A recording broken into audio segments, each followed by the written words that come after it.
বেআইনি নয়াঞ্জলি ভরাট ও বিল্ডিং তৈরি করার অভিযোগে পথ অবরোধ করে বিক্ষোভ গ্রামবাসীদের। হাওড়া জগৎবল্লভপুরের মাজু এলাকার ঘটনা।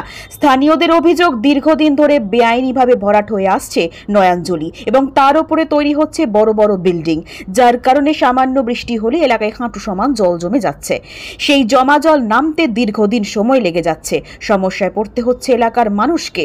সোমবার তারই প্রতিবাদে হাওড়া জগৎবল্লভপুরের অন্তর্গত মাজু এলাকায় বিকেলে গ্রামবাসীরা পথ অবরোধ করে বিক্ষোভ দেখাতে থাকেন। দীর্ঘক্ষণ ধরে চলে এদিনের এই বিক্ষোভ, যার কারণে এলাকায় ব্যাপক যানজটের সৃষ্টি হয়। অবৈধভাবে যেভাবে নয়াঞ্জলির ওপরে দিকে দিকে পোল থেকে আরম্ভ করে ঘর নির্মাণ হয়ে যাচ্ছে, তারই প্রতিবাদে আজকে আমাদের পথ অবরোধ হলো। সমস্ত গ্রামের চাষিরা এবং সাধারণ মানুষরা, বহু জায়গায় আমরা দেখতে পাচ্ছি, খবরে দেখছি বাড়ির ভেতরে জল এক হাঁটু হয়ে যাচ্ছে। নয়াঞ্জলি দিকে দিকে ভরাট হয়ে যাওয়ার জন্যই হচ্ছে।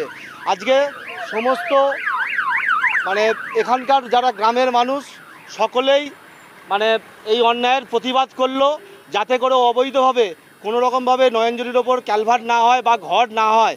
সেই জন্যই আমাদের এই পথ অবরোধ। ক্যালভার্ট মানুষ করতে পারে, তার সিস্টেমে করবে, কিন্তু তার ওপরেতে এই যে হচ্ছে পুরো ব্লক করে দেওয়া হচ্ছে, তার ওপরে অবৈধভাবে নির্মাণ হয়ে যাচ্ছে, এইটা করা যাবে না। এটা আমতা মুন্সিহাট রোড আমরা অবরোধ করলাম। আমি অশোক সিংহ, এখানকারই চাষি। এই ঘটনার খবর পেয়ে ঘটনাস্থলে পৌঁছয় জগৎবল্লভপুর থানার ভারপ্রাপ্ত আধিকারিক সহ পুলিশ বাহিনী। প্রশাসনের আশ্বাসের পর অবশেষে ঘণ্টাখানেক পর অবরোধ ওঠে, যান চলাচল স্বাভাবিক হয়।